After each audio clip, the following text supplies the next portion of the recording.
અડાજણ સ્થિત સંસ્કાર ભારતી શાળાના ઓડિટોરિયમ ખાતે સુરતમાં શ્રી સમસ્ત ગુજરાત બ્રહ્મ સમાજ દ્વારા તેજસ્વી વિદ્યાર્થી સન્માન સમારોહ 2026નું ભવ્ય આયોજન કરવામાં આવ્યું હતું।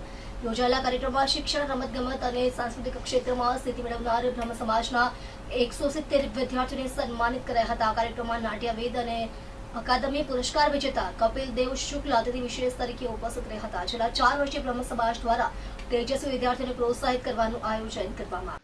શ્રી સમસ્ત ગુજરાત બ્રહ્મ સમાજ સુરત દ્વારા ગત વર્ષની જેમ આ વર્ષે પણ તેજસ્વી વિદ્યાર્થી સન્માન સમારોહ 2026નું ભવ્ય આયોજન કરાયું હતું।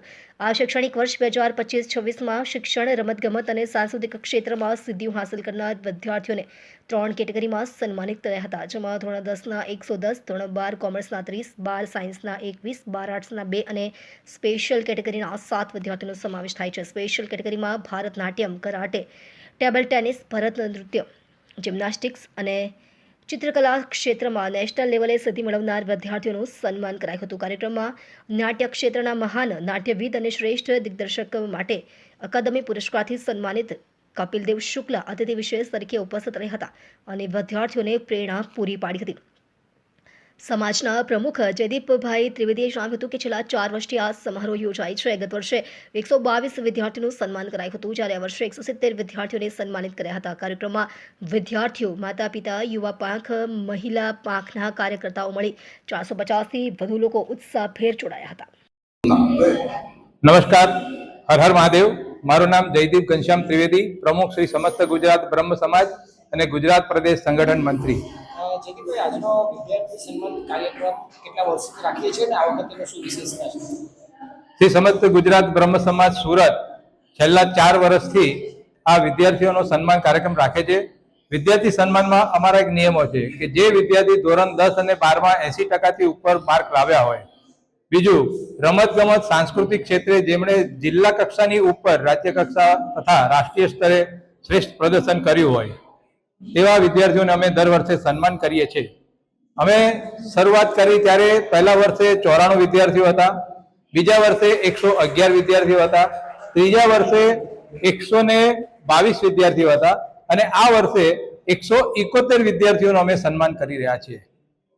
સાથે સાથે અમે સુરતના નાટ્ય જગતના પ્રસિદ્ધ દિગ્દર્શક કલાકાર એવા શ્રી કપિલદેવભાઈ શુક્લ, જેમને નાટ્ય સંસ્થા એટલે ભારત સરકારની નાટ્ય અકાદમી દ્વારા શ્રેષ્ઠ દિગ્દર્શકનું ઇનામ પણ પ્રાપ્ત થયું છે, તો તેમનું પણ આજ રોજ સન્માન કરવામાં આવ્યું છે।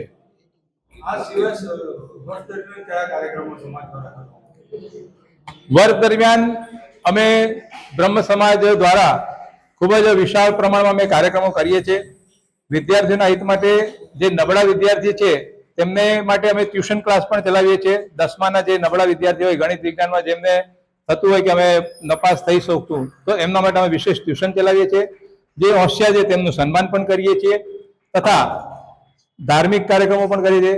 ભગવાન પરશુરામના જન્મોત્સવ દિવસે અમે વિષ્ણુયાગ પણ કર્યો હતો, તિલક, હોળી વગેરે અમે વાર તહેવારે દરેક પ્રસંગો ખૂબ ધૂમધામથી ભવ્ય રીતે ઉજવીએ છીએ। આ સંગઠનનો મુખ્ય હેતુ છે લોકોને જોડવા, સમાજને સંગઠિત કરવા અને તેમની ઉન્નતિ માટે આગળ વધારવા।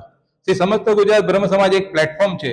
આ પ્લેટફોર્મ દ્વારા સમાજના જે કંઈ લોકો છે એ બધા જ લોકોને જ્ઞાતિના વિવાદ વગર, ભાષાના વિવાદ વગર, રાજ્યના વિવાદ વગર સર્વને એક મંચ પર લાવવાનો અમારો આ પ્રયાસ છે।